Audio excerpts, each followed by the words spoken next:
আচ্ছা জাম বিক্রি করবেন না? হ্যাঁ ভাইস্তে, আমি তো জাম বিক্রি করবো বলে তোমারে খবর দিছি। আমার গাছে জাম যদি তুমি নিতে চাও, এটা জাত বুঝে কিন্তু নিতে হবে। জামের আবার কি জাত হয়? ভাইস্তে, আমার এই জাম কিন্তু কালা সুন্দরী, কালা সুন্দরী জাত। আচ্ছা, কালা সুন্দরী আবার কি জাত? ভাইস্তে, তুমি এই কালা সুন্দরী জামের নাম শুনো নাই? তুমি আমার জাম কেমনে কিনবা? তুমি তো কালা সুন্দরী এই জামের নামই জানো না। জামের নাম তো আমি কোনোদিন শুনি নাই। তো তোমার এই জামের নামকরণের রহস্যটা কি বলো তো বাপু?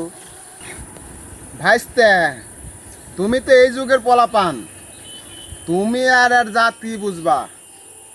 না জানারই কথা। তাই শুনে রাখো, আমার এই জাম দেখতে কালো, কিন্তু গায়ের রংটা চকচকে। এই জন্য এই জামের নাম হয়েছে কালা সুন্দরী। আচ্ছা, তোমার জামের নাম কালা সুন্দরী হোক না ভালা সুন্দরী হোক, তুমি এই জামের দাম ক টাকা নিবা বলো তো? না ভাইস্তে,